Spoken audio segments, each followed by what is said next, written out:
me off. It's done that for a while. So I hope I'm in now.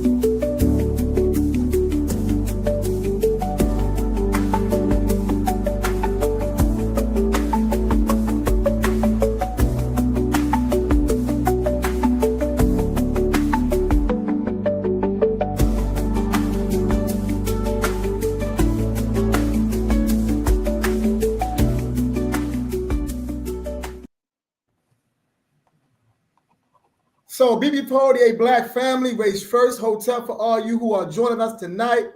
Welcome back to the School of Urban Philosophy, where we are always straight up, straightforward, and straight to the point.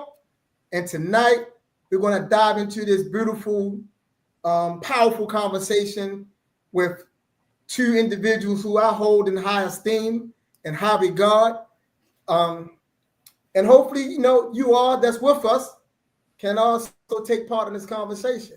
This is not an interview because I'm not an interviewer. This is a conversation, and we're going to go where the Spirit takes us and where the ancestors move us, because we're going to bring them here tonight with us. They're going to be a part of this conversation, a part of this discussion.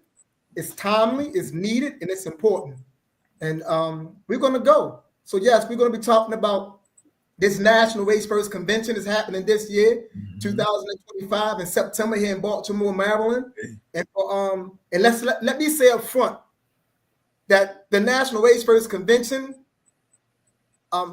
it didn't fall out the sky. It's not something that's arbitrarily thrown together.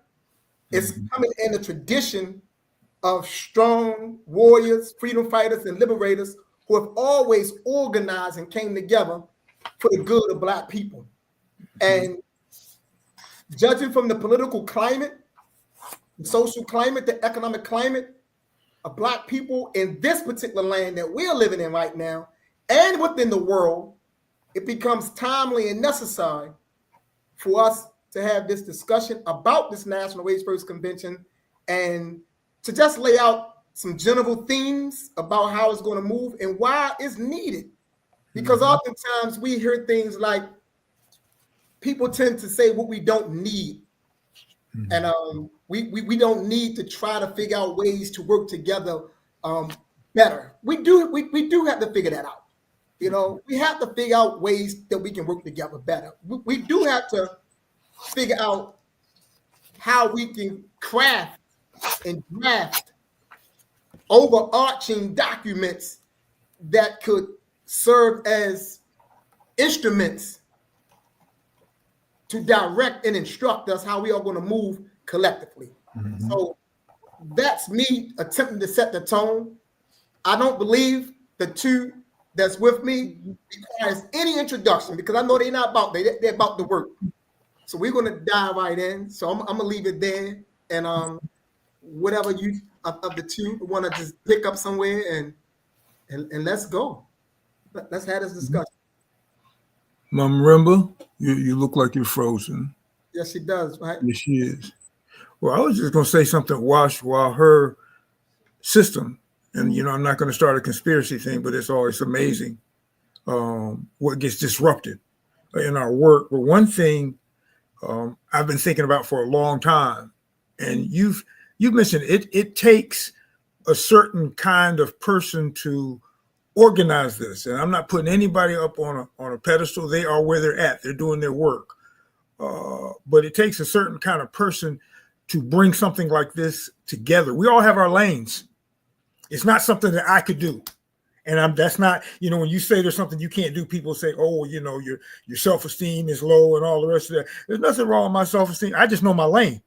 Yeah, I know what I do well. I was always taught, you don't talk about things that you don't know anything about. You're making a fool out of yourself. So, to me, it's just, I need to give kudos to you. I've been, watching you for quite a while, Brother Imhotep.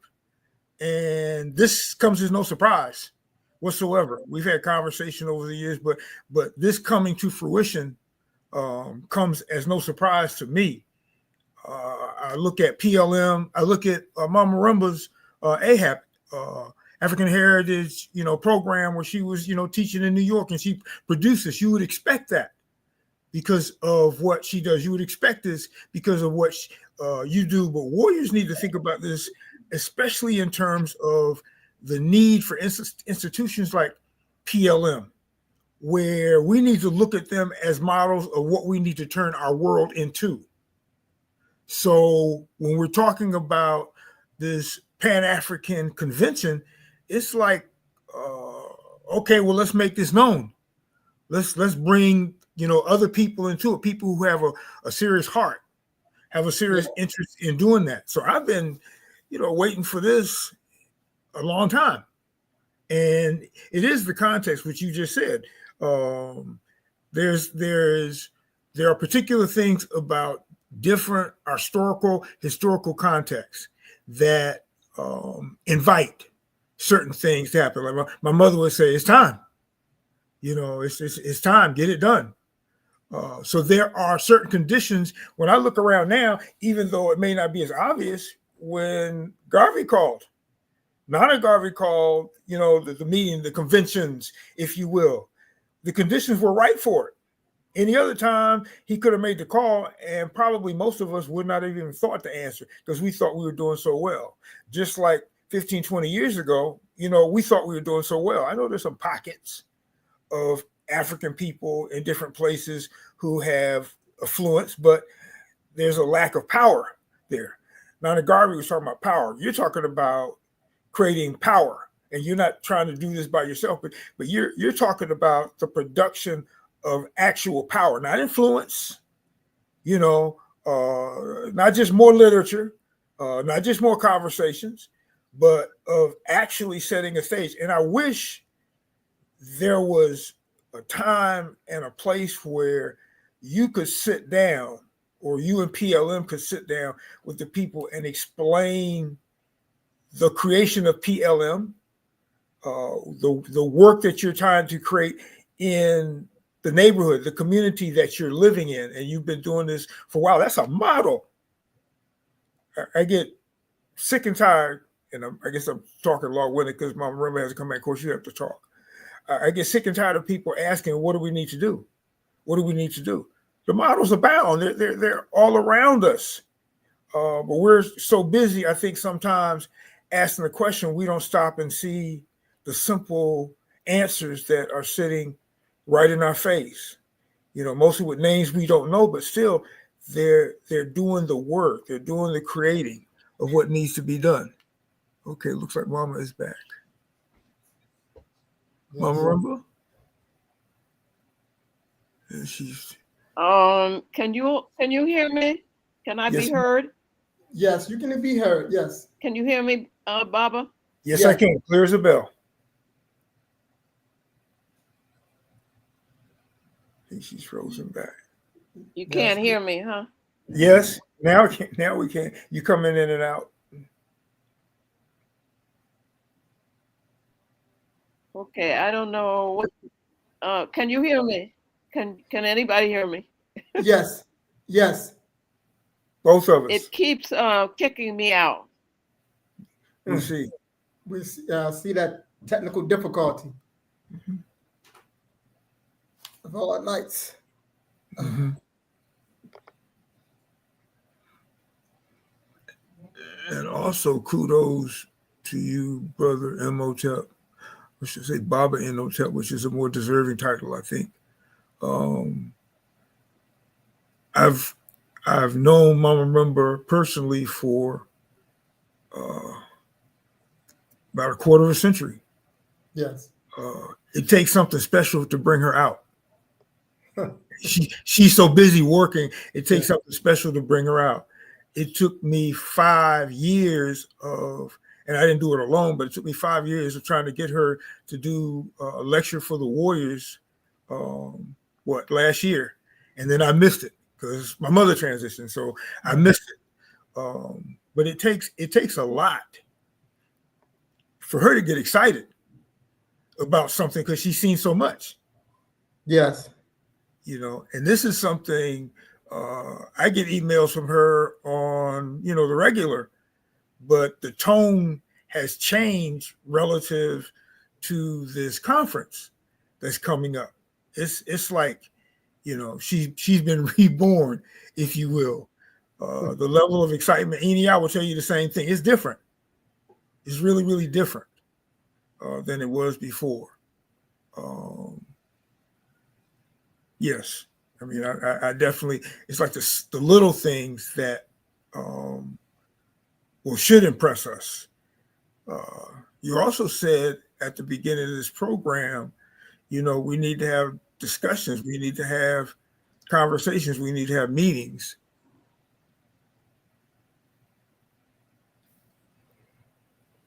Yes. Can I be heard? Yes. Yes.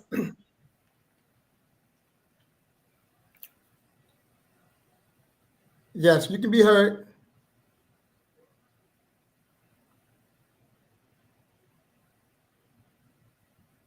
And I don't know what you've said before, but I'm going to talk before they kick me out again. For me, the excitement was when I got the word from Baba Imhotep about the convention, and that it was called a convention. I don't know. Maybe she might have to switch devices or something, or another probably have to switch locations.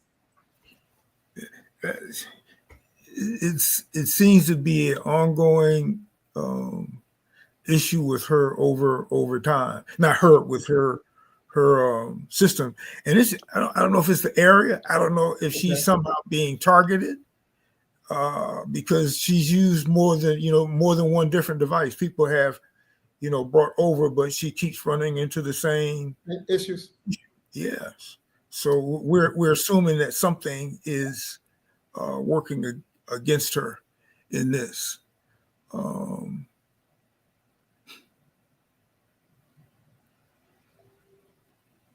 And I'd hate not to hear her voice. I know, right? Yeah.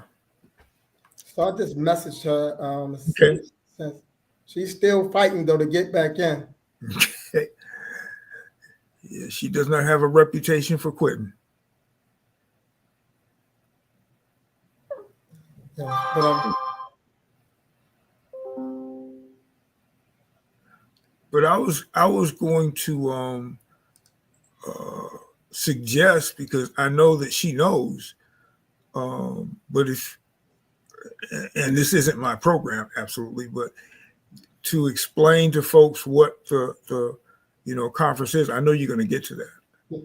But so yeah, I can go there right now up front. So essentially, what we want to do with this convention.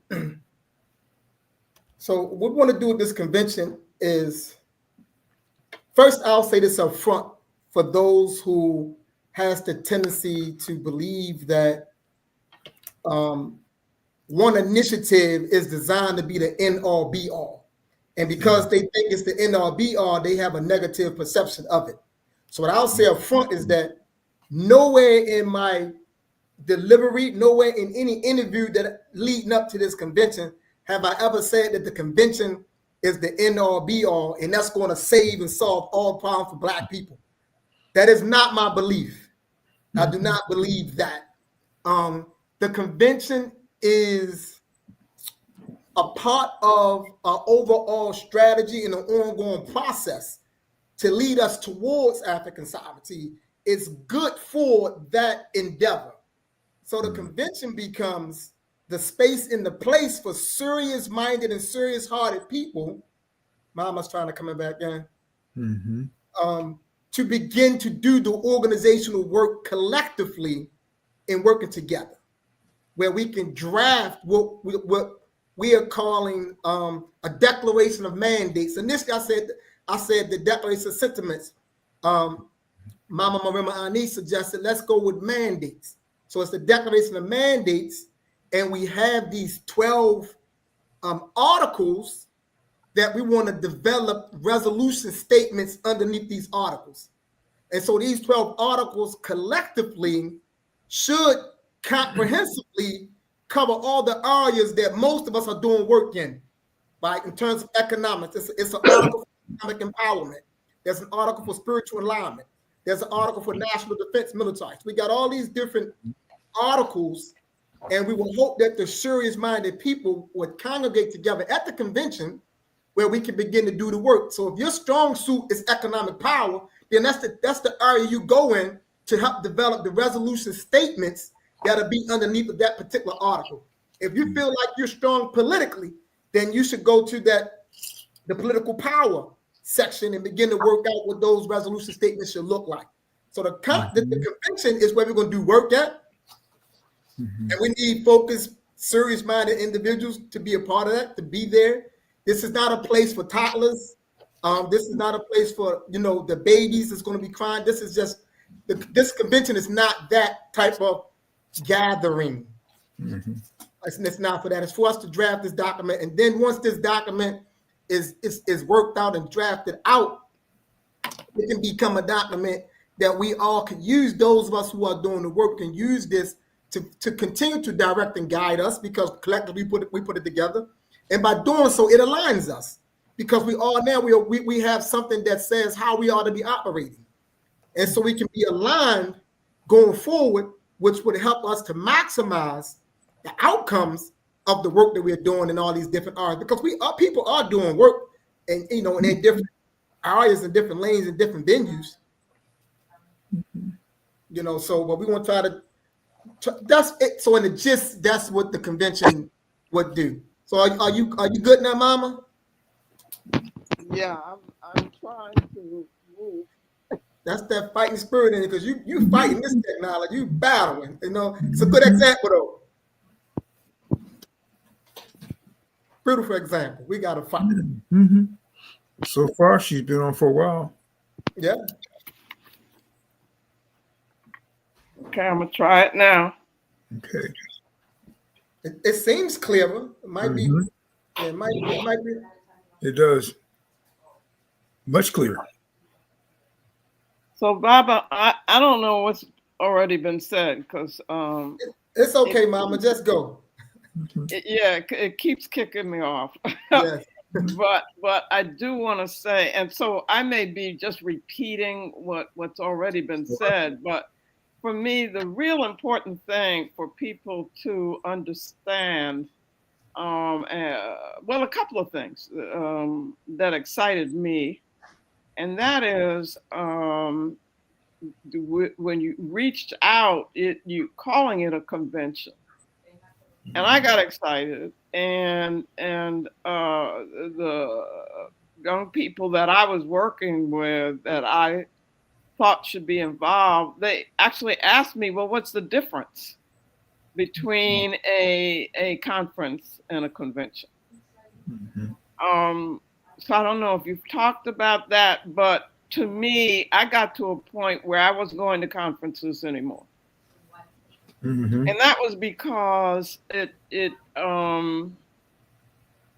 people would come together to either talk, hear themselves talk, or to hear somebody who was a celebrity talk.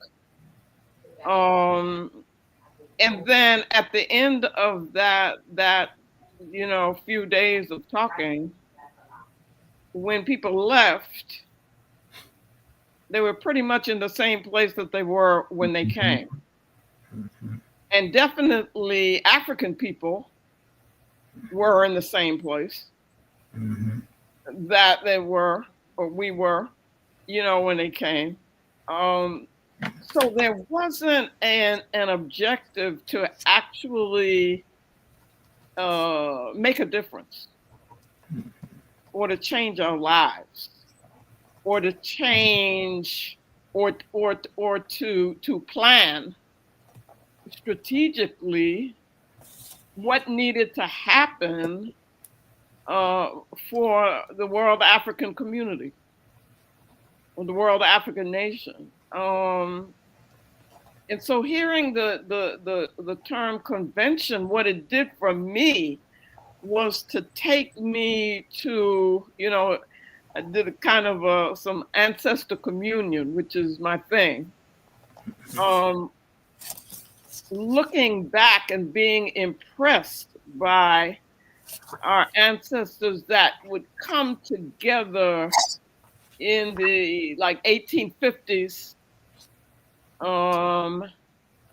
Delaney, H. Ford Douglass, and others to say, look, our people are in trouble. Mm-hmm. We're enslaved in somebody else's territory. What are we gonna do? You know, and so putting their heads together to make a plan, to say this is what we should do, and let's do it together. So some of our best minds and our most serious ones, and what I call the convention movement. I don't know if that's what it's called, but when I was reading about that in the book, There Is a River, Mm-hmm. by Vincent Harding. Mm-hmm. I mean, I was so impressed, and I was like, okay, this is what our people were doing at that time. This is our leaders were doing at that time. This is how serious they were. And then, of course, as I got involved in studying the Garvey movement and you know, learning about Nana Garvey, Nana Amy Jacques, and others, and what they did and how they worked, and then the convention of 1920, I was kind of blown away because you had, I mean, how do you get 25,000 African people together to meet as Africans? Mm-hmm. And then, I mean, that was it. It starts in beginning of August, but then you meet for a whole month, and you work, mm-hmm. and you produce something, mm-hmm. and you come out of it with this declaration, and it's like, you know, you're declaring to the world, this is us. We're forming our own government, and this is who we are. This is what we're going to do. And so it's a declaration to the world to be on notice of the level of seriousness of African people, but it's also a declaration to ourselves. Mm-hmm. So it's like, you know, we are committing to each other that this is what we're going to do. This is what we're planning for. And it's not a thing of, well, you know, on Tuesday, I might feel like doing something else. And in November, we might change our plan. Mm-hmm. You know, and in 2026, yeah, it's going to be a little different. And what we're really doing is looking to reform America. You know what I mean? So it's mm-hmm. like, we're going to make this declaration that we're committing to ourselves.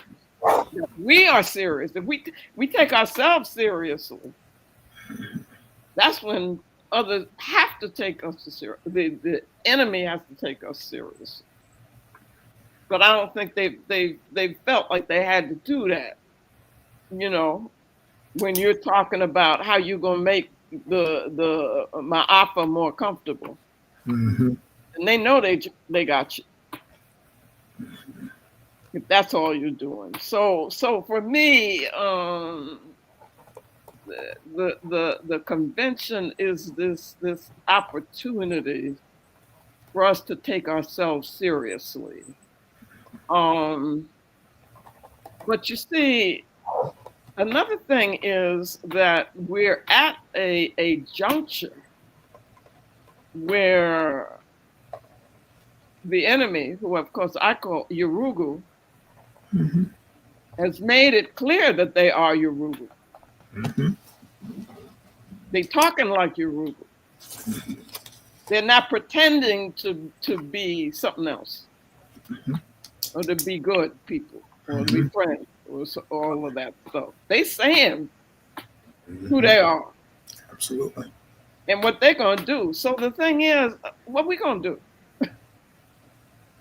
You know, it seems to me it's a time, and as Baba Imhotep says, an opportunity for us to get very, very, very serious about what needs to happen, what we need to do. And as Baba Baruti says, being at peace with being at war. Because I think the enemy has made it very, very clear that this is war. Whereas our people have not behaved as if it was a war. I see. So that's where I'm at. And I'm like excited about the opportunity for us to come together and make our story. Take that into our own hands. To make our story. And make ourselves known as, yeah, you ain't gonna do this no more. Right. I think I'm through for a little while. Yes. Okay. Cool. So, Will, I'm going to quick question. I didn't want to interrupt you because I didn't know if it was going to. Could you adjust your camera a little bit? Oh boy! Oh. I know that's because there we go. Yeah. You know, I'm here by myself. I don't know what I'm doing with this technology. No, that's great. That's great. That's great. That's great. So, Baba, did you have anything you want to add? Follow behind? You know, the main thing, and I love the way that Mama brought in the distinction between a conference and a convention. Yes. Because right now we need to be distinguishing between those things that are not serious. Right. Those things are serious. You know, it's like you shouldn't be anywhere near this convention if you don't understand the concept of enemy. You shouldn't be, you know, within the same state as far as I'm concerned, if you don't understand the concept of enemy. Because if you don't understand the concept of enemy, then, you know, what are you trying to build? You're trying to build something that can easily be torn down. And we're talking about something where not only do you come to plan, which is the hardest part, that's the hard work, because that means you have to look at what's been going on, what is repeated, you know, what is being returned, and what needs to be done. No ifs, no ands, no buts, no compromise to correct this. We don't have forever. We don't have forever. This isn't that kind of a game. You know, I mean, I expect to see conventioneers who, you know, smiling at each other, we're talking and all, having a good time. But we know that right beneath that surface, we're deadly serious about this. We're deadly serious about sovereignty. I'm not playing with my grandchildren or my great grandchildren. Absolutely. You know, either we're going to build it or we're not. You know, so as she was talking, I was thinking in terms of conference and convention. You're talking about a mentor versus a Jegna in terms of the magnitude of difference. You know, a mentor, I can just give you $5 when you made an A and keep on going about my business. But a Jegna requires me to engage the enemy. Being a Jegna requires me to know what I'm talking about. You know, being a Jegna requires me to be, as my mom always says, be African, to actually know what that means and to apply that as your life, as a model for everybody who's looking at you. You know, and that way you don't have to sit up and necessarily organize everybody in one state, in one city. You know, everybody will know what to do, and they will know what they're looking at when they're looking in the mirror. Either you're working or you're not. Either you're trying to build African sovereignty or you're not. Either you're trying to save your children or not. Either you're trying to build villages where we can love each other, where we can actually be African without looking over our shoulders. That's a whole different world. And a lot of warriors really haven't conceived of that yet because they don't believe in the possibility, because everything they see around them says that we're about the business of the opposite of that. Our seriousness has become a joke within our community. And of course, Negroes, lost souls, they take full advantage of that. But see, the world, and we're not worried about what the world thinks of us. We're worried. We should be concerned about how we look to ourselves. And we know automatically that's going to scare the world. We automatically know that. So that's not what we're saying here. We're not saying we're trying to impress anybody else. We're trying to, Nana Garvey wasn't about the business of trying to impress Europeans. Okay.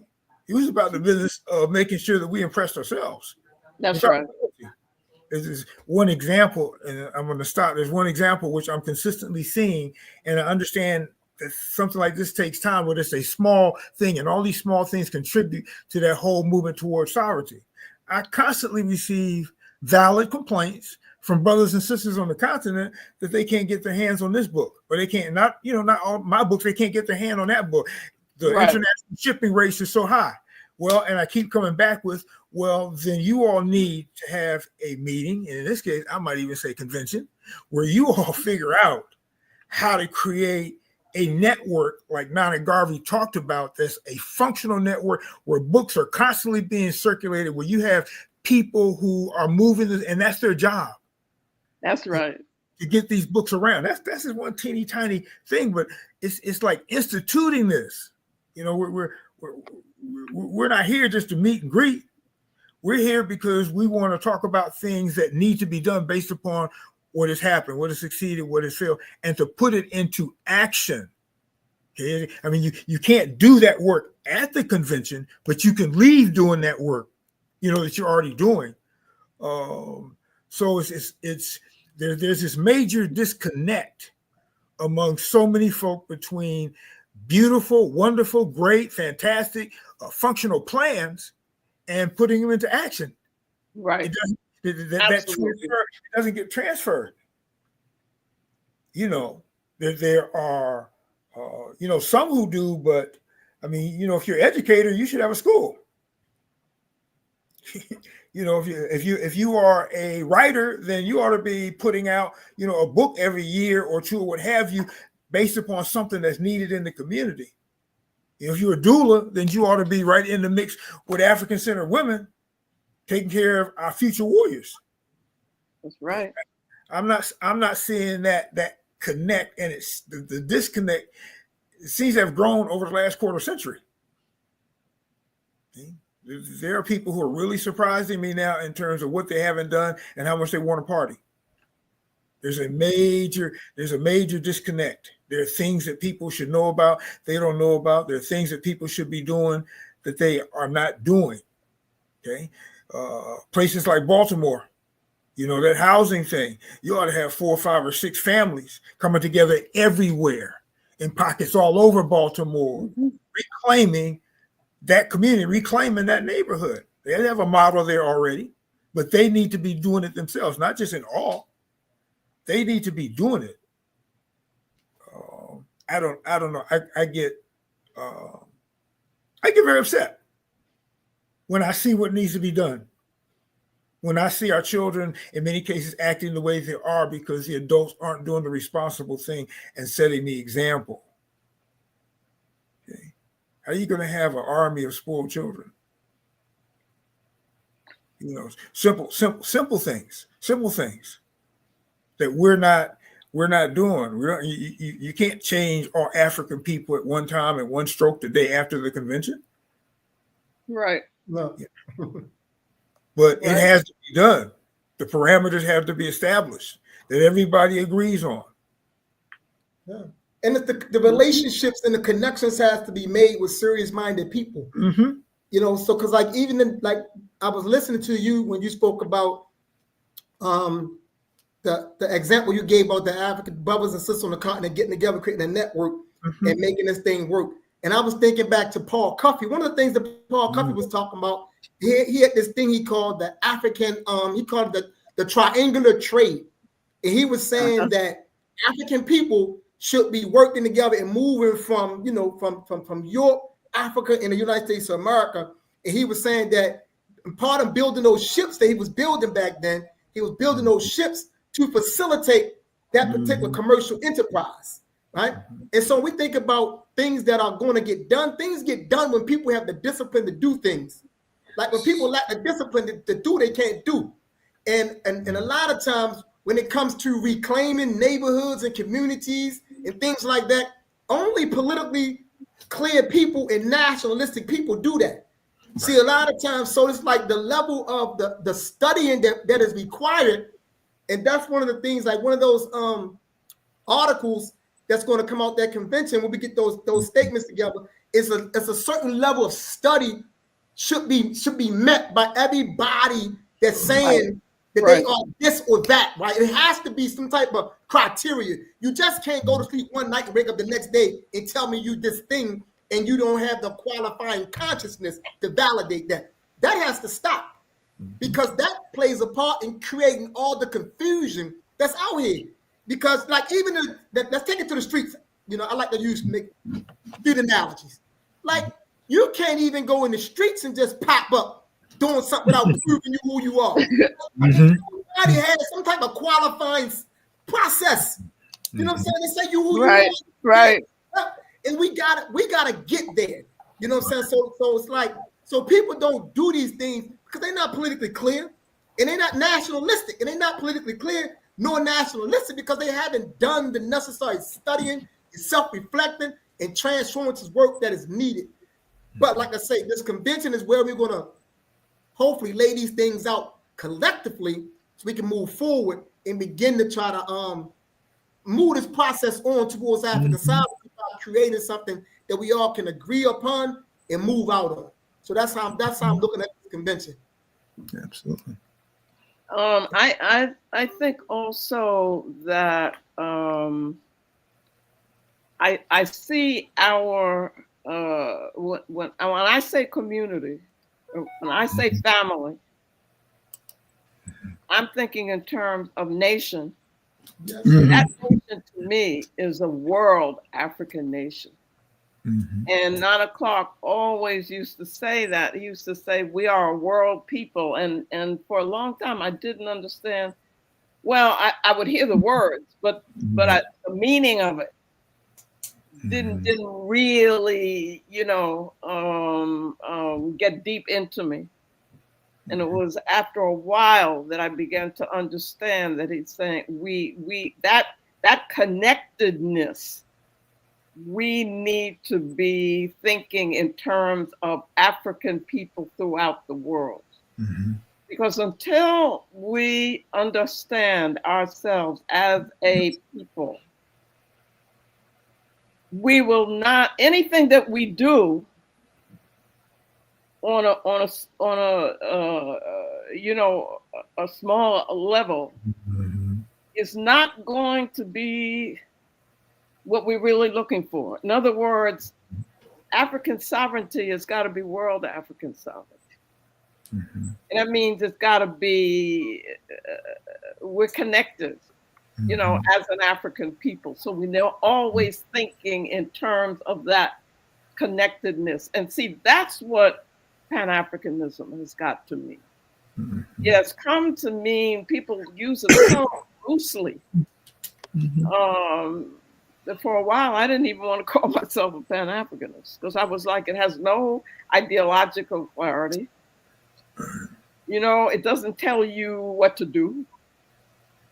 It's not, how do you operationalize it? Nobody's thinking in terms of that. And so Baba Imhotep in writing scientific Pan-Africanism, it's very important that we address putting some meat onto terms that we have come to use very loosely, that have not instructed us in terms of how we live, in terms of what we live for. And so the idea of African people throughout the world being connected and using that and seeing that as a strength, as our strength. Our strength is in our connectedness. It has to become really a source of power for us. Is what I'm saying. And so when we say we're African people, it's got to be all of us, and we got to know what's going on in the continent, and we can't be satisfied to sit here, think we have a movement, and then watch as these aliens recolonize Africa. Because you see, Africa is our source. Africa is our mother. Everything. And everything that we do really is informed by that spiritually. Is informed by that ancestrally. And without it, we ain't nothing really. Because without the ancestors, what are we? So I'm saying that has got to be part of how we devise our strategy. And it's got to be, we've got to be able to think in terms of not just tomorrow or next year or even 5 years. The enemy plans for 50 years and centuries at a time. And if you go back and you look at what the systems that they have put in place to colonize, enslave, and exploit us, you'll see that they've been working on this thing a long time. Yes, ma'am. And it's consistent with Rhodes and Leopold and all of them and the networks that they built and they put into place. We are now experiencing them as weapons. And that's the kind of thing that we need to know and we need to study. So anyway.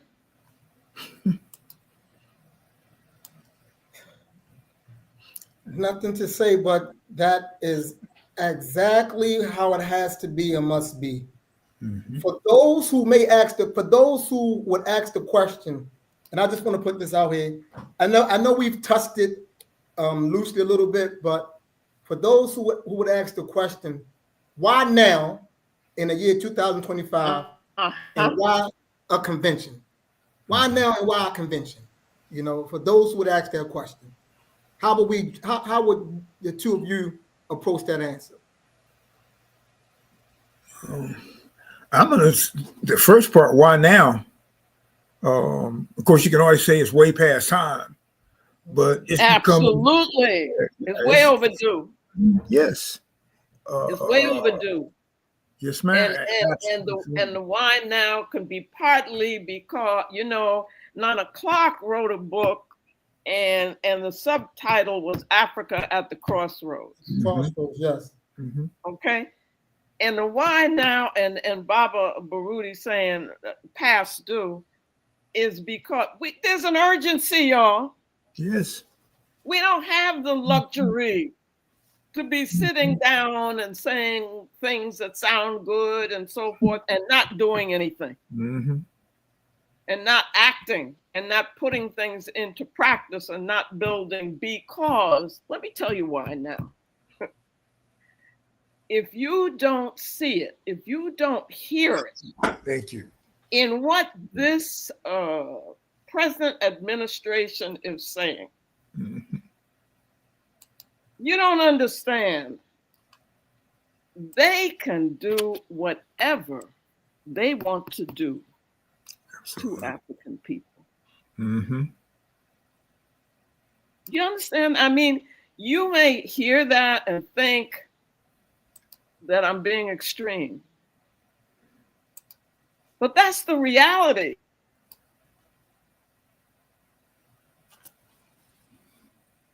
Thanks. She went back out on us, but we got Yeah. enough. We got enough from her though. Good enough.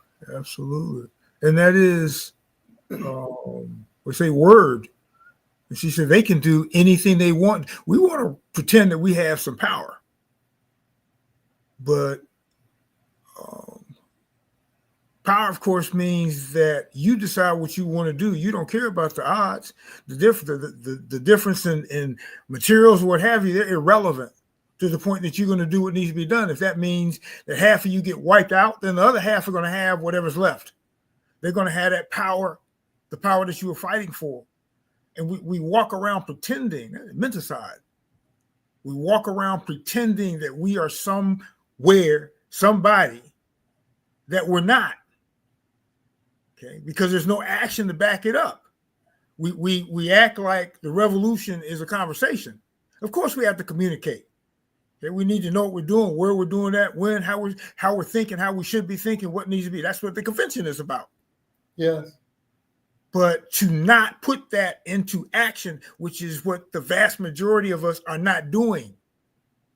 We're still surviving or thriving, as Baba Sanyika would say. We're not actualizing a reality that will end up with us being sovereign.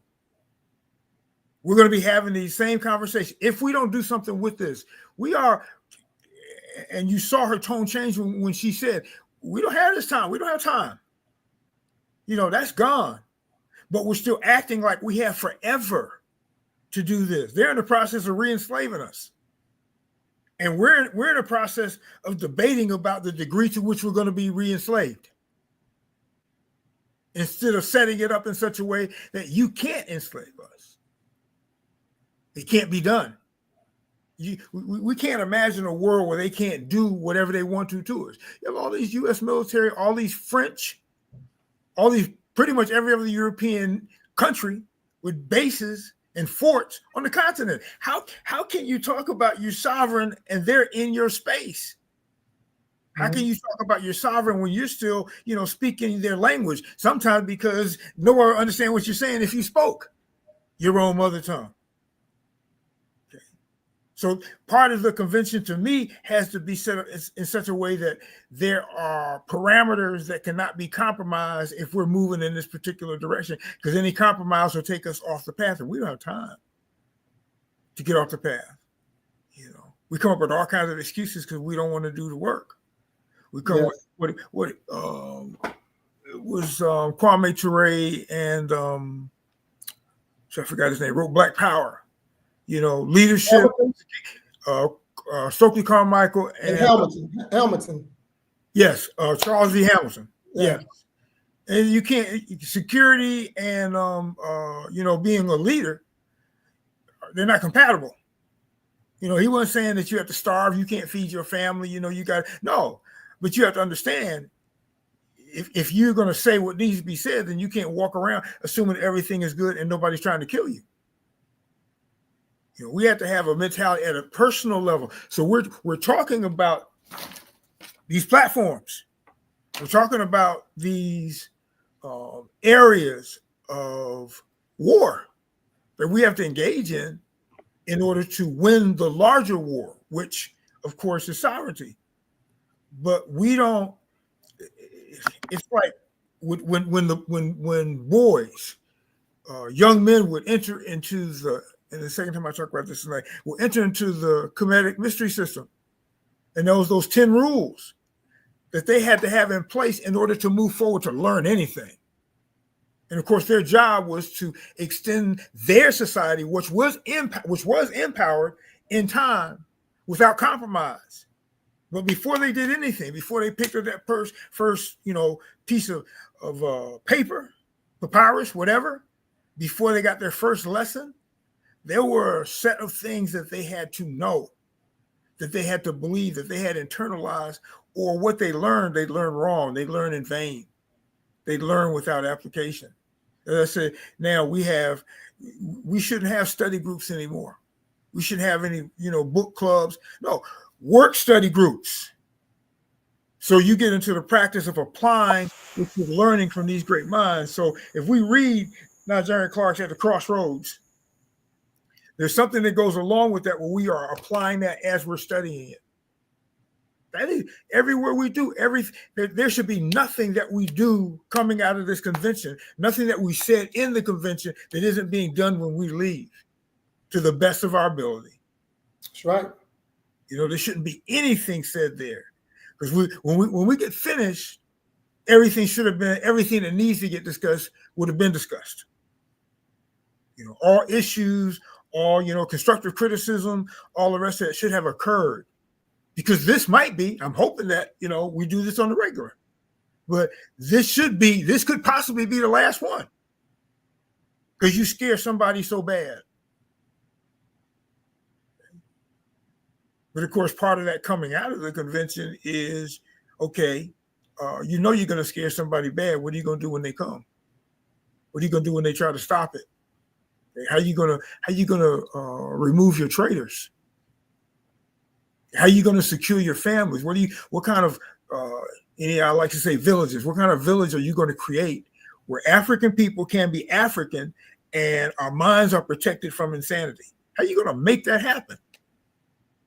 We don't believe that it's possible. Many of us don't believe that it's possible to do that.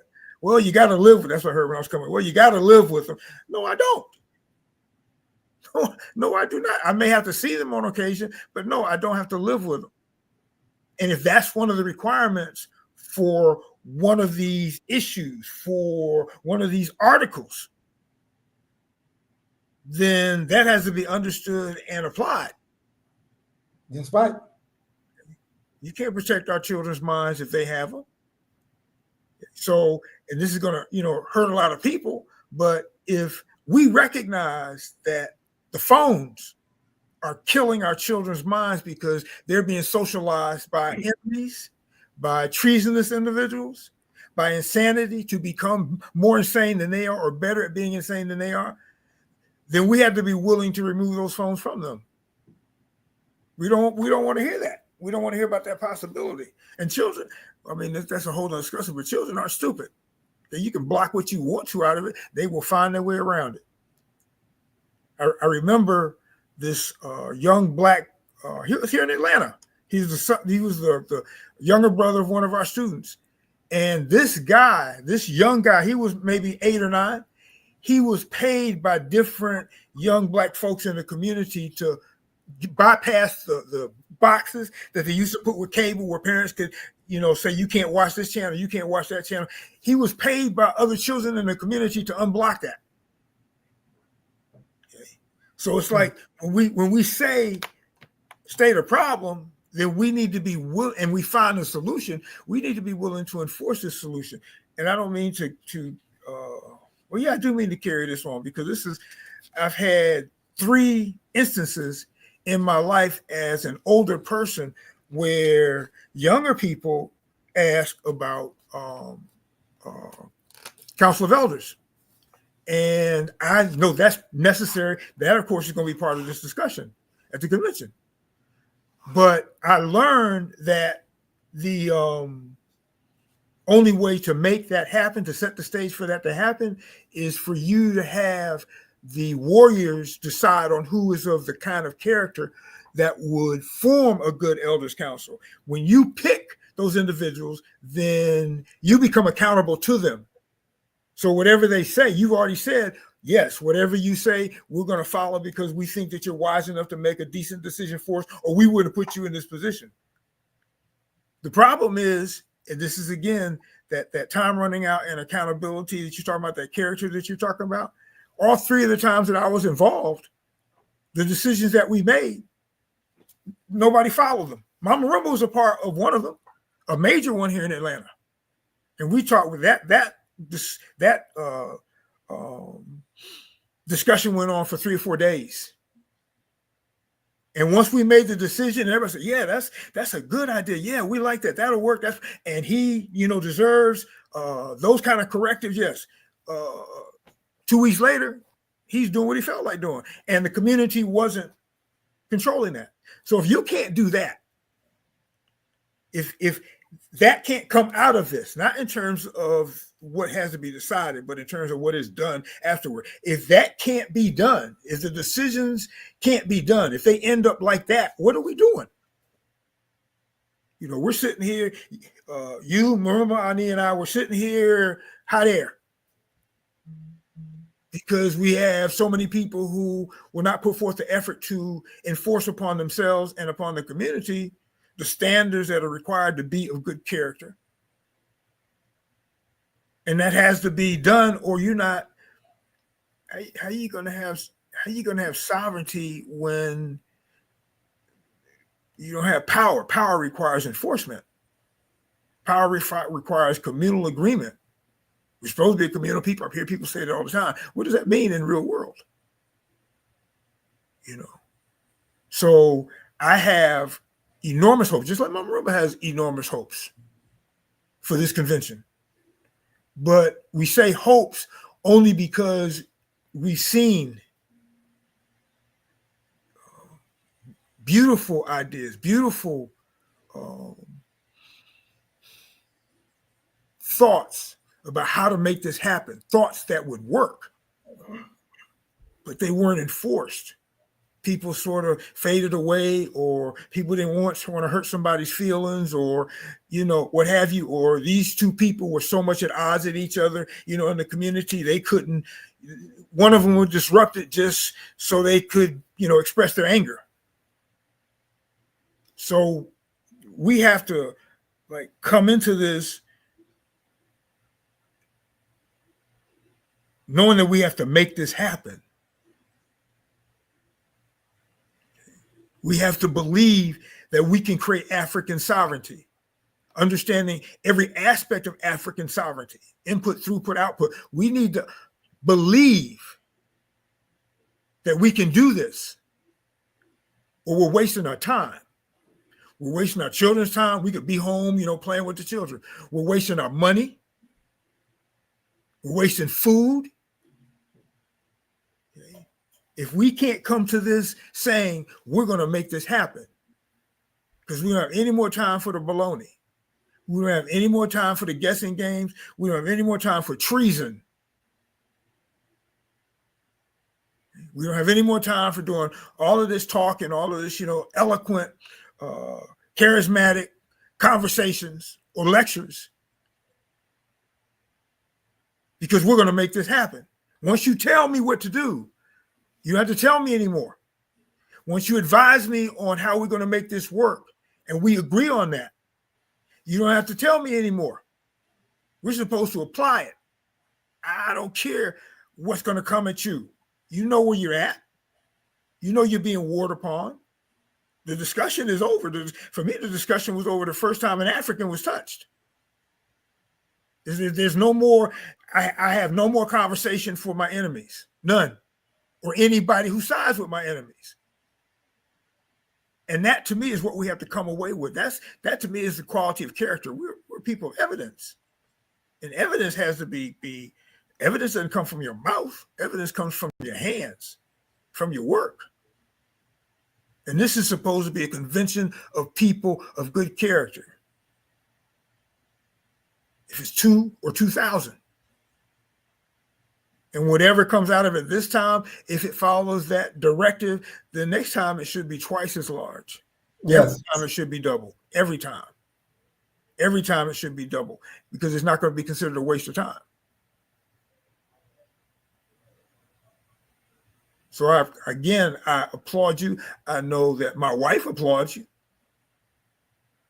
I mean, we love PLM because I have seen PLM do what needs to be done. Of course, you're not the only organization, but I'm talking about what I've seen. And what I've seen is things put into action. I see children being taught And I'm talking about PLM because this is what I see, but this should be, everybody should be doing this. I see boys being trained to become men. I see girls being trained to become women. I see entrepreneurs coming out of this. I see a sense of community coming out of this. I see our women and our children protected by men who don't have any question whatsoever about what the definition of manhood is. I see people taking care of a community, sometimes a community that wishes that they weren't there because they're embarrassment, or they know the Europeans will come after them if they're associated with that organization. Yeah, that's true. Yeah, that needs to be a fear everywhere. Everywhere we go. Everywhere we go. Those who can't take the weight, they need to be afraid. There needs to be a reason for them to be afraid, because we start those schools that we need. We don't sit around spending, half of a year talking about the need for schools, and we should have a school on every corner, just like we have a liquor store on every corner. Build them. Build them in your basement, in your living room, in your garage. Build them. We need it. Build it. Nana Garvey, build it. We need boats, ships, build them. We need land, get it. We need nurses, get them. Okay.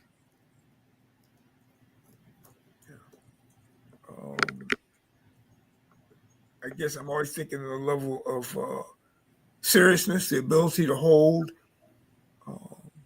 people accountable.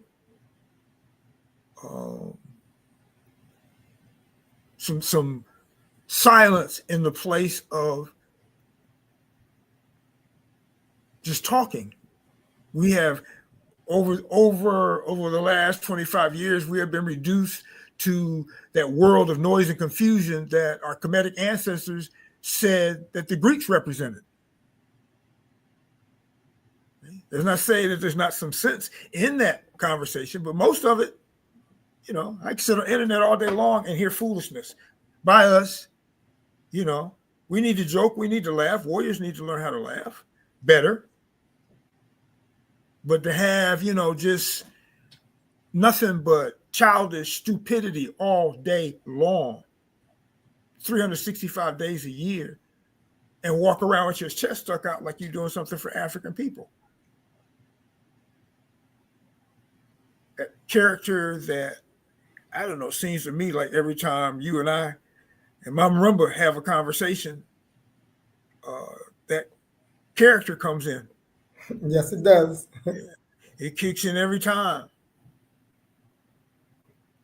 And we're not judging our character on how our ancestors judge character. In this world, you have good character if you're able to stop people from questioning your character. Not if you're the best example, not if you following the rules, not if you believe accordingly, not if you stick your neck out because it'll save an African child. But you have good character if you can shut people up who want to talk about your character. We gotta, if we're African, then that requires that we go back and look into why silence. Why there are more proverbs about silence than any other virtue, in our tradition. I don't know how many books on proverbs I've read, and I'm sure that people who have read more. Show me one where, there aren't more proverbs about silence. Why? Why would our ancestors be so focused on that? And we're talkers. African people are talkers. We love to communicate. We talk. I mean, to have a tradition where people would know about what you had did wrong before you even get close to home. But I'm really excited about this convention, and I know that I'm right when Ninia's excited about the convention. And I want to say I'm even more when the mamas, and this isn't a men's only convention, but when the mamas jump on, yeah, that's that you're right then. That's why I don't understand this. And I'm not getting this there, but I don't understand this male-female hatred. The women are mirror. So when the mamas say, I know I'm doing right. When one of the mamas said, yeah, I know I'm doing good. I can start strutting down the street then.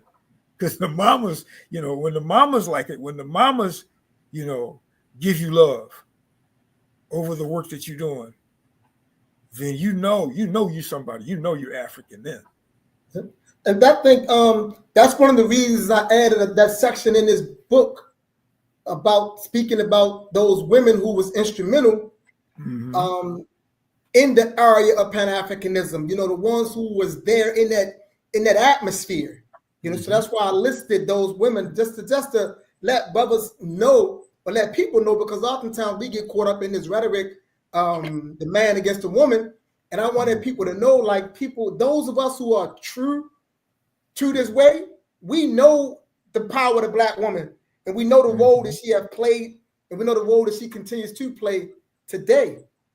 And so that goes back to what I was saying earlier. So that's why it's very important that one of the things, and I'm also hoping come out the other convention and one of those articles, is the need to study more. Because I hear a lot of people saying we don't need to study. And I tell people all the time, it's like, what war that you can name that people didn't study going to war? Like you don't fight a war blindly. How do you solve problems if you're not studying the problems? And it kind of bothers me at times when I hear these statements that are foolishness. They're foolish statements, and they're very misleading statements. They're very misleading statements. We have to be very clear about this level of work. And we're going to be clear about this level of work is that we have to consistently be reviewing this work, reviewing what we are doing. We can't assume that everything we do and everywhere we are at any point in time is the absolute correct place to be at time. Absolutely. No, we got to consistently review what we do and see how we can enhance. That's not to say we didn't give our all. That's not to say that what we put out there wasn't sincere, but it's always a room for us to perfect on it. Because like you referred to our Kemetic ancestors, I like to refer to them as well. And one of the things that I was able to glean from the Kemetic ancestors is that they believed in human perfectibility. They believed that this human being could perpetually evolve itself.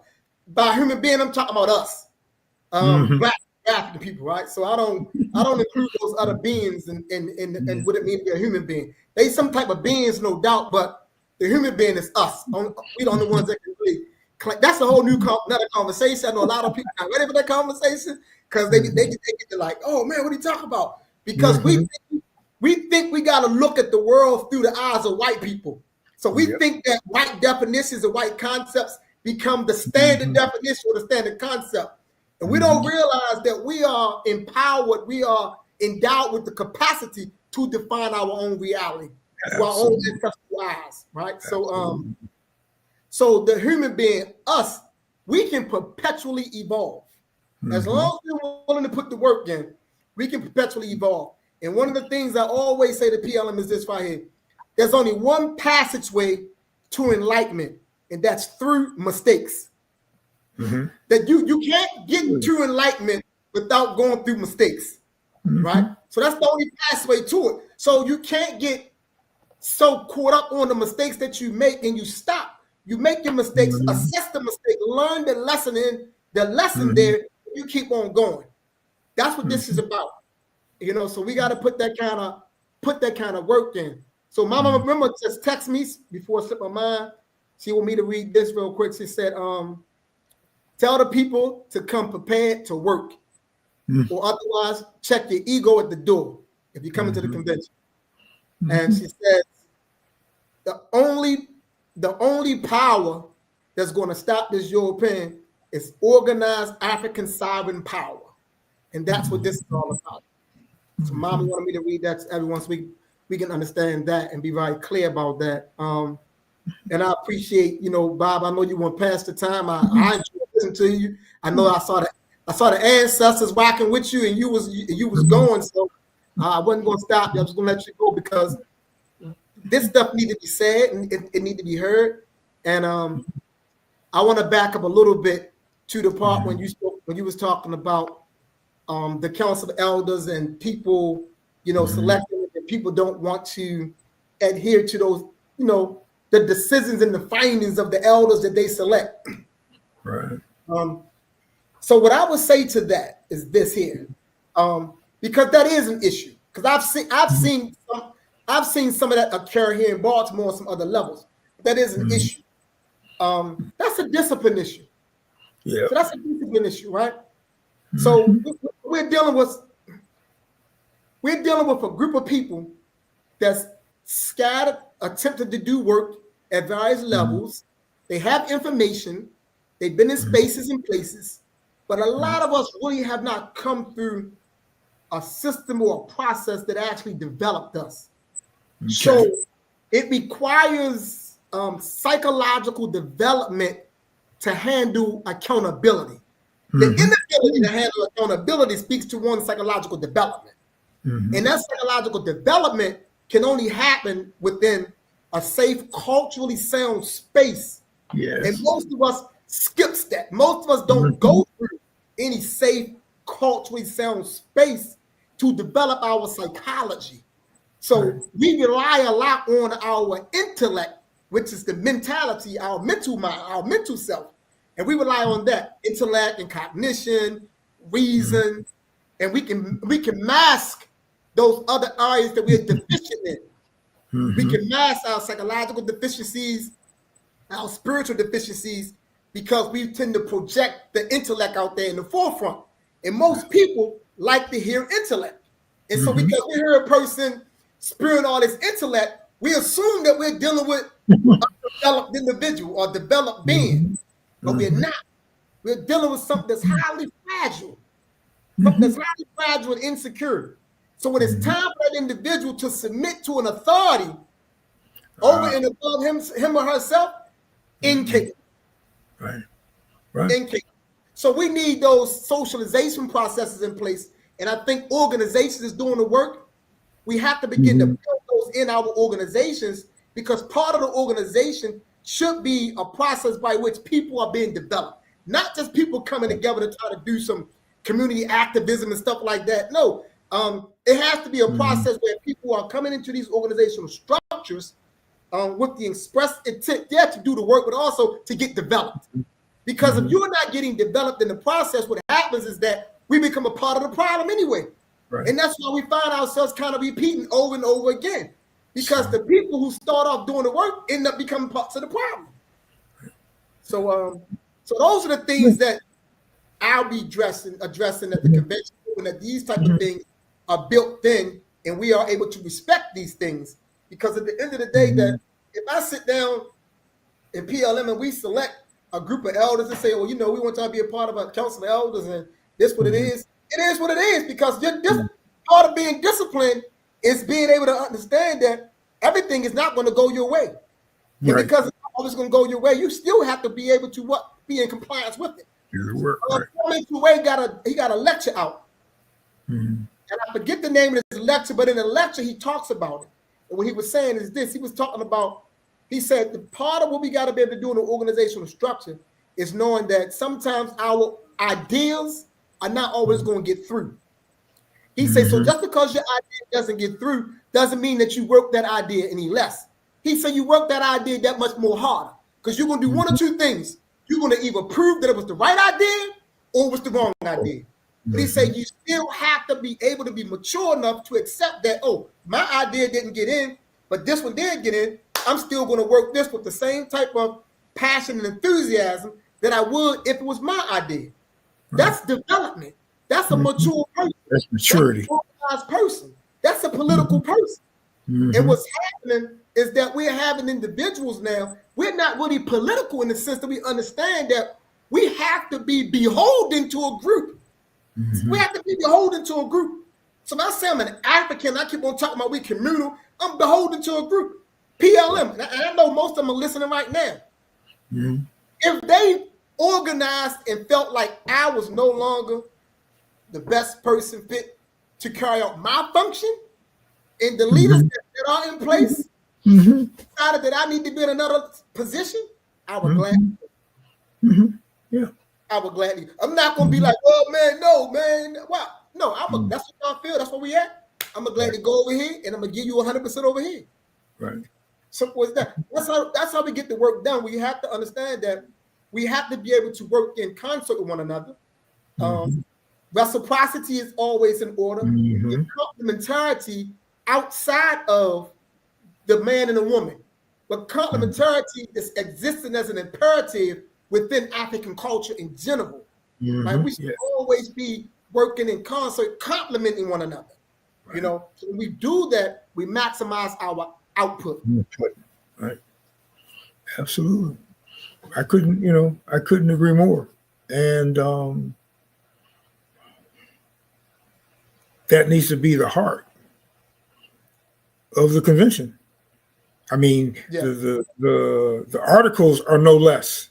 They're extremely important. You know, you have those areas of activity that we have to handle. But like you said, you have to have that level of maturity. Right. You have to have that kind of character that is able to do this work. Not always winning, not always being as successful as they want to be, but still consistently doing the work, knowing that we have to. We can't win this tomorrow. It's not going to be 2027 and everything is good. We're in charge of our world. We're in charge of our minds, et cetera, et cetera. No, it requires a level of maturity to be able to accept constructive criticism, to be able to be wrong. Like you said, that's when you grow.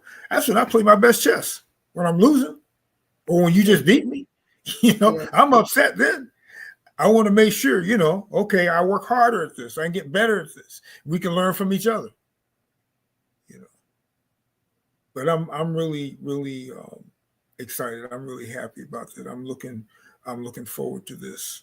In fact, interestingly, I'm looking forward to it at about the same levels I'm looking forward to this year's Kebuka. Yes. That's my heart and soul, really, in terms of delivering the word. But you look back nostalgically at the conventions that the UNIACL put together, and you like, oh wow, and we're way down here. Look what they were doing. They had less. They were being destroyed in a more open way than we were at that time. Lynching was going on left and right, and they were still working harder than us. And maybe, my mother used to say, Black folk don't want to rise until they've been pushed down so far they have no choice. And maybe that's part of the key. Well, I know that's part of the key because that's one of the things that turns potential or warriors who know something is wrong and are looking for serious means of correcting it. That's what turns them toward people who recognize the degree of the problem and know that if we don't solve it, we're through. We're absolutely through. If we can't solve this problem, we're absolutely through. Nobody else is supposed to solve it for us. If we don't solve these problems, we're absolutely through. And we got to look at what we went through when times were hard. Well, like you said, we were losing, if you will, and how hard they were working to make sure their children were educated by us better than anybody else. And now, virtually the opposite is going on. Which is that everything we're talking about has to be part of the discussion at the convention. I don't know if a month is enough time, for all these things to be hashed out and said in such a way that it clicks with everybody. Because we have hard workers, we have serious workers, but the impetus, that pull factor is not alerting them enough for them to do more than they think they can do, to take more chances with losing because you know that what you're doing will give us something that we need. Otherwise, and only you could give it to us. Only you can make it work. Yeah. Well, so I look forward to this coming, and I'm glad. Say this: Yes, my excitement is extremely high, in part because I don't know if you recall, if this probably was last year in 2020. In fact, it was 2024. You were in Baltimore. It was in February. You were speaking at the Black History event, and I came down and I sat beside you and we was talking. And at that moment, we started talking about the convention, and you shared with me then how you felt about it. You said you most definitely was planning to be here. You shared with me Mama Ya's sentiments around the convention. And so just hearing that then, I think shortly after that, I sent the flyer to Mama Marimba, which she was in Africa at the time, and she responded back with this high energy. So I'm excited because the two of you were excited. And then as I began to talk to other elders, they were always excited. Baba Senghor out of DC was excited, came on board. And Walamu Losi Lumumba right here in Baltimore City was excited. He came on board. Baba MQMZ down in South Carolina was excited. In fact, Baba MQMZ, when he first heard about the convention, probably like 3-4 years ago, he was like, "Yeah, I like this. I'm gonna be there." So, like all the elders that I have directly spoken to or indirectly have expressed a level of excitement about the convention, and in turn, what that have done, that have added to my excitement. So we want to see this through. We're going to see this one through, and we're going to do this level of work at a high level. And I do agree. Hopefully, at the convention, there will be some agreements that this can replicate itself again at some point. Whether it's a year out or 2 years out, I don't know. But I guess that's something we can figure out collectively at the convention, and we can keep it moving from there and do this work so we can be very clear about what needs to be done. One more thing I want to speak to that you spoke about when you were speaking about how people talk about schools, and you were saying we just need to build the schools. So Dr. Asa Hilliard, I watched and listened and studied him and read his stuff for a while because he was one of the ones, back in the early 2000s that really made me get this understanding around socialization. So now, so that's why when I think of education, I know education is socialization, and so and when I convey that to people, they struggle with what I'm saying when I say that. Like essentially, education is socialization. Yes, from Dr. Asa Hilliard's work. But one of the things that he talked about a lot was this concept and this idea coming out of Africa of the mobile shule. Mobile shule. Right? Because I think where we fail at and we struggle with is we try to build institutions and we use white institutions as the model that we want to build from. Because we think that there's, like, for instance, people struggle with homeschool because they're trying to replicate what's in public school. Right? They try to replicate what's in public school, so they fail in homeschool. You don't gotta replicate their systems and institutions. We just have to build our own and have enough sovereign thinking within ourselves to know that we possess the capacity to define for ourselves. And if you feel like you need some assistance, then just reach out to Black people that's already doing it and have that conversation. But we don't have to follow their model and their structures. And that's one thing I don't do. You know what I'm saying? So a lot of times people call themselves trying to correct terms that I use, like economics and stuff like that. I say, oh man, listen, you can't correct me because I'm not even using none of these words in the context they use it in. You know what I'm saying? I said, so if you want to understand what I'm saying, ask me what I mean first. Don't assume that I'm saying it. You know what I'm saying? So I give a real good one. A person asked me one time, it was like, do you believe in God? That's what they asked. Do you believe in God, right? So I said, tell me what you mean by God. So they go on to tell me what they mean by God. I said, no, I don't believe that there. No, I do not. Oh, what, you an atheist? I said, no. What you mean by atheist? You know what I'm saying? I said, so now you're trying to define me by their terms. I'm telling you, I don't believe in that right there. What you just described, I don't believe in that. You know what I'm saying? Because only thing you just told me is what the white people been telling you and us for hundreds of years. So now I don't believe in that. I said, but do you want to know what I believe in? Or do you want to know what I venerate? If that's what you're trying to figure out, Oh, Right. that's what I want to know, Bob. Then you Right. should have asked that question. You know what I'm saying? Because asking those other questions, you're gonna get your feelings hurt. Right. You know? And that's, conceptual incarceration in a different way. Yeah. Because you're using the language. They said, when I'm talking about Europeans, I don't use the word human. Because their definition of human doesn't fit an African Center definition of being human. It doesn't. So I can't. You asked me about that. I can't explain. I can't answer you because you're not looking at the world beyond those blinders. We talk about schooling. We talk about mobile. I like to say communiversity. And even though you have different models, and all of them work for us, except for theirs. That's right. There was a mama here who had a school. Really, she still does, as far as I'm concerned. Mama Virgie here, and what she tried to do, and she did an exceptional job. And this is the perfect model for somebody who has those type of organizing abilities, where she found in our independent schools and homeschool, she found the best teacher for math.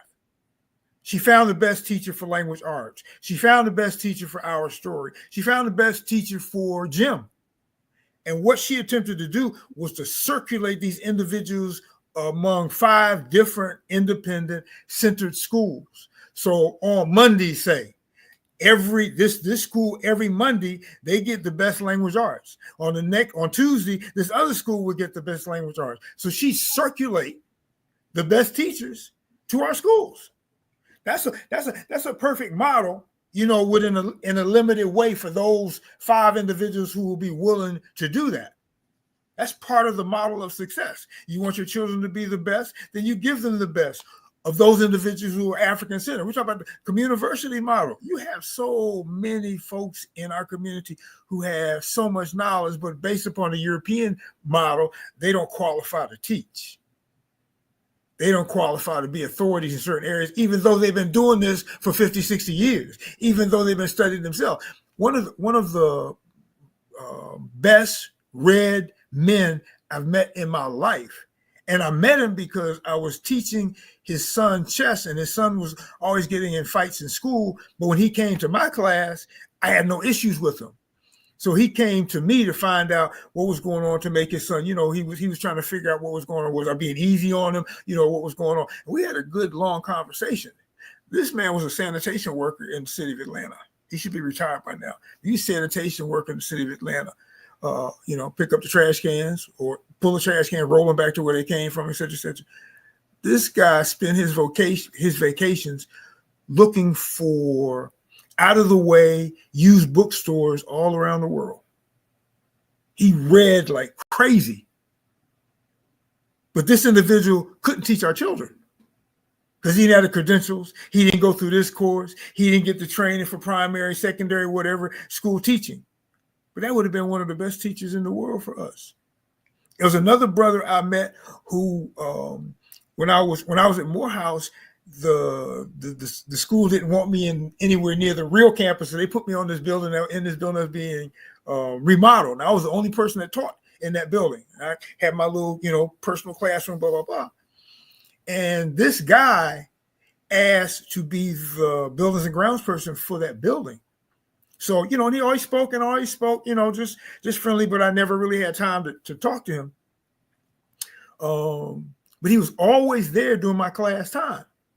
I'd always pass him in the hallway on the way to class. And I learned from conversations with him, he had asked for that assignment because when class began, he'd stand outside the classroom door and he'd listen until class was over. Then he'd go back to work. So 2 things happened. The first thing happened, it was a good teachable moment because he's mopping the floor and the students are walking across the floor. He's just mopping, no excuse me, no, nothing. That's part of that, the kind of education we need to have in our community schools where you have those teachable moments. Where it doesn't be highfalutin, major theories, blah, blah, blah, just common African sense. How you treat your elders, how you treat your peers, how you treat the other adults in the community. That's school. That's education. That's socialization. But I came to find out this guy, because he was a massive reader, he was also a concert pianist. And I found out because I went to this event that Morehouse was having. And, you got this piano in the background. You got this elitist kind of mentality thing, And I looked over and there he at the piano playing away. He should have been teaching music in our schools, but he wouldn't have qualified because he didn't have the credentials. He didn't have the right people who he knew. He didn't go to the right schools. Our whole attitude, our whole interpretation of things like military, things like music is twisted in this society where we compete against each other when we should be maybe competing against each other, but to outdo each other because we know that the better we are, the better society is. We don't see each other as that kind of competition. We need this is to me, convention equals definitions, reconceptualizations, however we want to say it. Yes. That also should be one of the hearts. Mm-hmm. How are we defining convention? How are we defining work? How are we defining the future court? How are we defining sovereignty? Okay. Just to have your own, raised beds? Is it just to have, a car that works constantly? How are we defining sovereignty in every possible aspect we can think of? Because if we don't have those definitions, no matter what we say we're kind of like going to do, then it's not going to be as strong, and we're going to stop it quickly because there's nothing that our thinking is framed in. We don't have guidelines that will fit any situation and are embedded in our thinking, because I want to be African. And being African has to follow these guidelines. And those guidelines are large enough, they're broad enough, they're serious enough, they are believable enough that we carry them everywhere. So no matter what we do, build a school, build a store, whatever it is that we do, those guidelines are going to frame how we make the chairs that go into that school. Okay. What we have on the walls in that school. It doesn't have to be a conversation because we know. Because we have the definitions. We understand exactly what needs to be done. We know when we look at somebody whether they're of good character or not. And of course, we also know if the person doesn't change, if the person doesn't modify their behavior, that person cannot be around us. We're so caught up in the European priority of numbers over the quality of the mind. So we're concerned when one of the wrong definitions about these schools, like when you were just talking about it, we're concerned about that European model where the more students you have, the better the school you are. Yeah. The bigger your income. Okay, your school has its own school buses. So that means you have to be a better school than this school over here where sometimes the children have to walk to school. Because our whole definitional framework is flawed. Because we're thinking like we have to. When you start thinking like a winner, your game changes. Okay?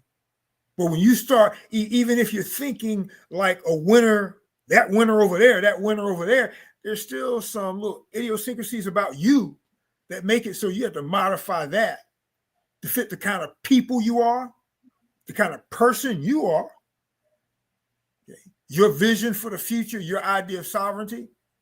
All that's got to fit that. All of the definitions have to fit there. The idea of progress. I remember talked about that beautifully in an article. The idea of progress that Europeans have is flawed, but it's the same idea of progress that we have. We even consider progress moving children away from their community out in the country somewhere so they can, ride some horses. Our idea of progress ought to be changing our communities so that our children can learn everything they need there and even bring some horses into that community if that's what we think is important. So all of those definitions, you made the point clearly, very succinctly.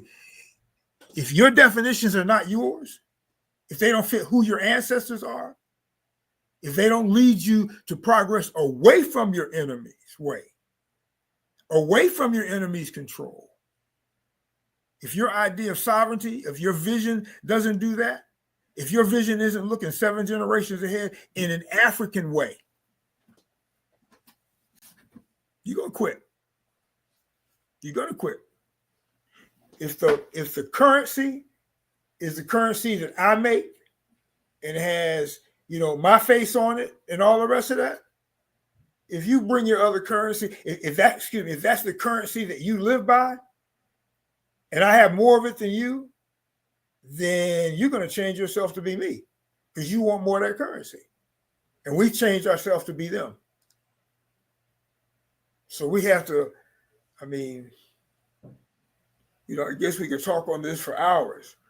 I'm looking at a chart that's on the wall in this room, and it's talking about Black inventions, and it's titled Black Miracles. And being an African that thinks like an African, that's completely and totally wrong in terms of the definition, because that's just normal standard operation for us. Mm-hmm. What did the sister wrote a book that Baba Sakim sent me talking about an exceptional Negro. There's no such thing as an exceptional Negro. We're all exceptional. Let us find our talents and work for us and have the right mentality to where we're trying to go. We're all superior. Yeah. But when we word it wrong, when we define it wrong according to somebody else's definitions, then we come out wrong end of the stick. Yeah, that's another one of those conversations. I have this piece that I've been writing and working on. It's called Black Superiority.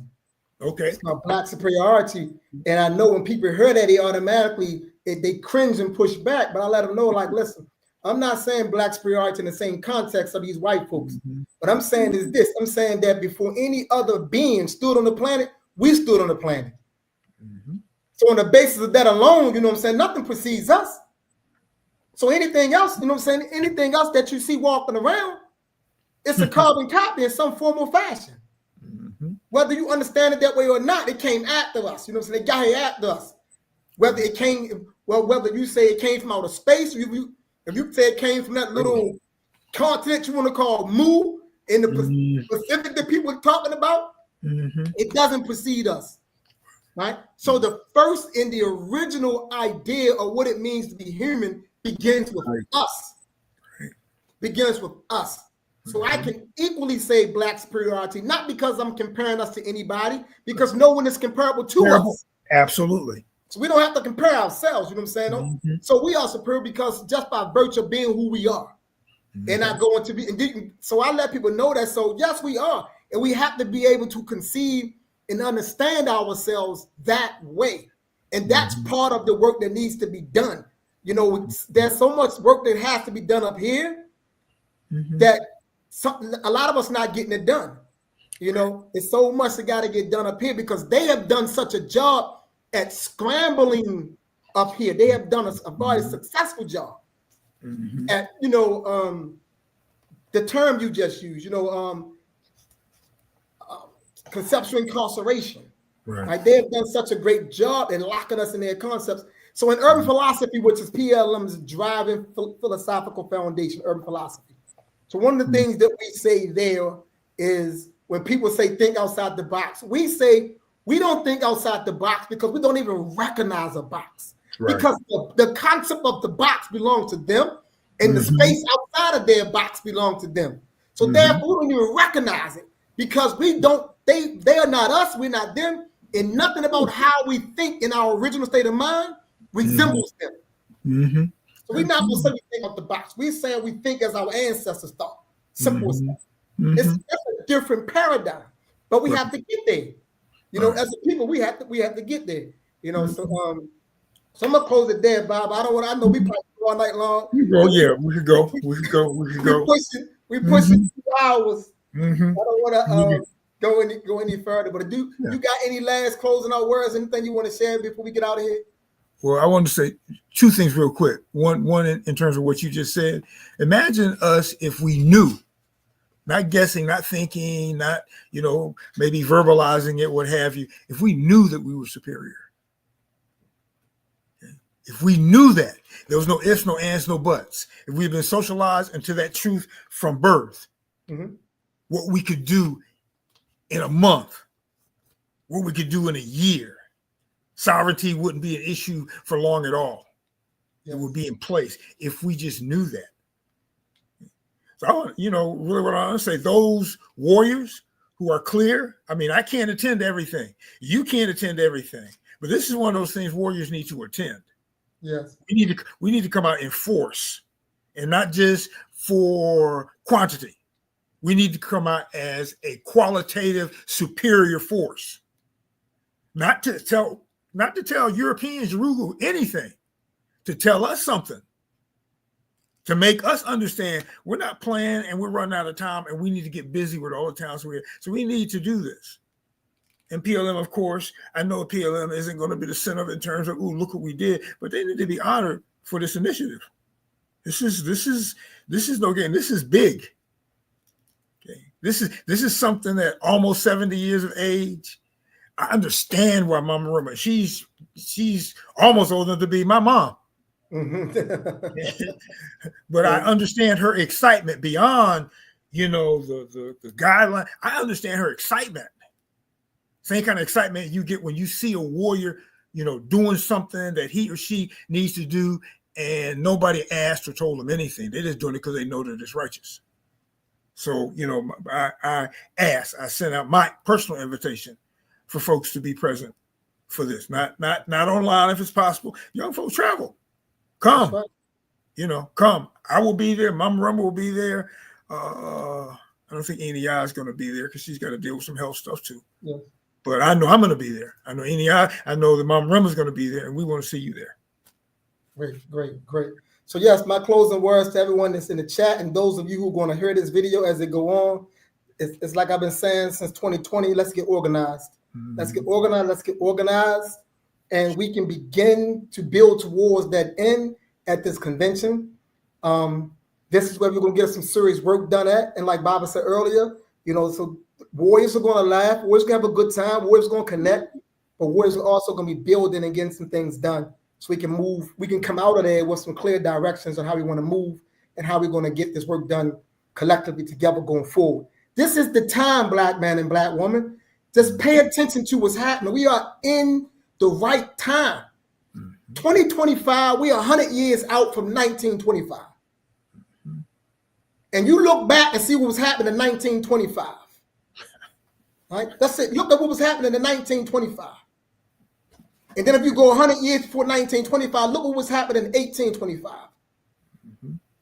And you'll see a type of energy. When you start paying attention to our story that way, you'll see a type of energy. You'll see these surges. You'll see these uptakes in energy. You'll see this downpouring, right? Then you'll see these time periods when the intensity is bubbling. We are in that time. This is the time to come be a part of this great initiative, this great gathering, so we can hear all the strong voices. So all strong voices can be on par. If you want to know more about what's happening with the convention, I'm going to put this email in the chat. Just send an email out. Email me at this email.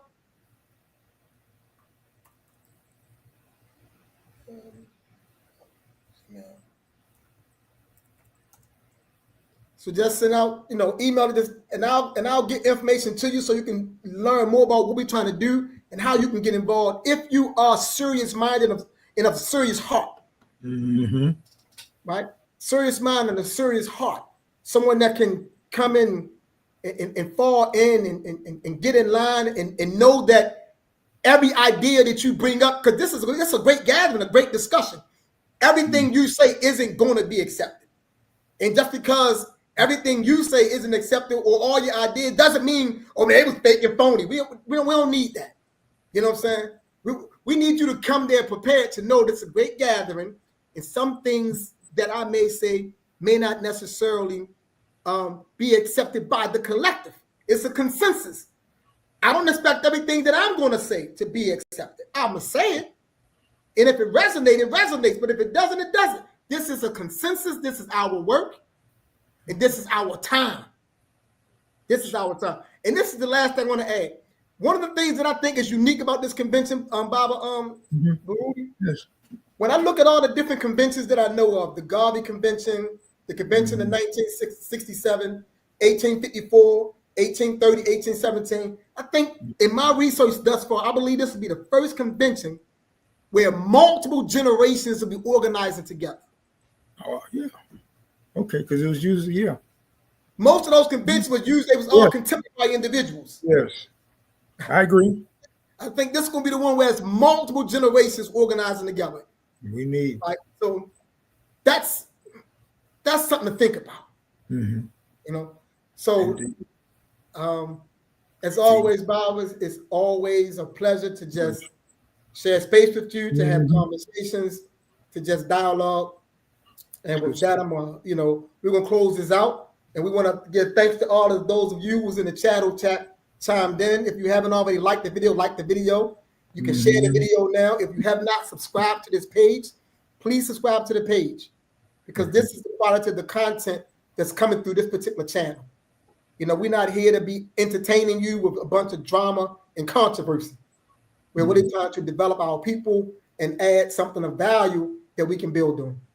Sure. And with that, we say, I'll be before Hodier and race first. I'll be before Hodier, race first.